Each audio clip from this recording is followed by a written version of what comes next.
Hi friends, కళా విలాగ్స్లో ఈరోజు easy and టేస్టీగా ఉండే డ్రై ఫ్రూట్ రోల్ ఎలా తయారు చేసుకోవాలో చూద్దాము. ఈ డ్రై ఫ్రూట్ రోల్ పిల్లలకైనా పెద్దలకైనా ఎనర్జీ ఇచ్చే సూపర్ స్నాక్. దీనికి ముందుగా స్టవ్ ఆన్ చేసుకొని ప్యాన్ పెట్టి అందులో 1 టీ స్పూన్ నెయ్యి వేసుకొని కాజుని 1 కప్పు బాదంని చిన్న చిన్న ముక్కలుగా కట్ చేసుకొని ప్యాన్లో వేసుకోవాలి. ఇందులోనే 1 కప్పు పంప్కిన్ సీడ్స్ని కూడా ఇందులో వేసుకొని లో ఫ్లేమ్లో వేయించుకోవాలి. ముందుగా కాజు బాదాంని అలాగే వేసుకున్న పంప్కిన్ సీడ్స్ని లో ఫ్లేమ్లో వేయిస్తూ డ్రై ఫ్రూట్స్ రోస్ట్ అయ్యేంత వరకు వేయించుకోవాలి. ఇలా లో ఫ్లేమ్లో రంగు మారేంత వరకు వేయించుకోవాలి. వీటిని తీసి ఒక ప్లేట్లో వేసుకోవాలి.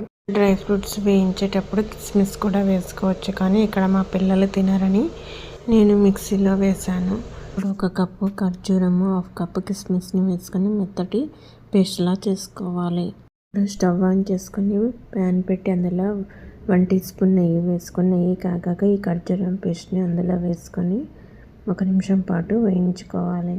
వేయించుకున్న డ్రై ఫ్రూట్స్ని ఈ ఖర్జూరం పేస్ట్లో కలిపి ప్యాన్ నుంచి సపరేట్ అయ్యేంత వరకు ఇలా కలుపుతూ లో ఫ్లేమ్లో కలుపుతూ ఉడికించుకోవాలి. ఇలా లో ఫ్లేమ్లో కలుపుతూ మిశ్రమం అంతా దగ్గరికి అయ్యేలా ప్యాన్ నుంచి విడిపోయేంత వరకు ఇలా కలుపుతూ ఉండాలి. ఇలా లో ఫ్లేమ్లో ఇలా కలుపుతూ వేయించుకున్నప్పుడు ఈ మిశ్రమం అంతా ఈ ఖర్జూరం పేస్ట్లో కలిసి గట్టిపడుతుంది. ఇప్పుడు ఈ మిశ్రమం అంతా గట్టిపడి ప్యాన్ నుంచి సపరేట్ అయిన తర్వాత స్టవ్ ఆఫ్ చేసుకొని ఈ మిశ్రమాన్ని వేడివేడిగా ఉన్నప్పుడు అల్యూమినియం ఫాయిల్లో వేసుకోవాలి.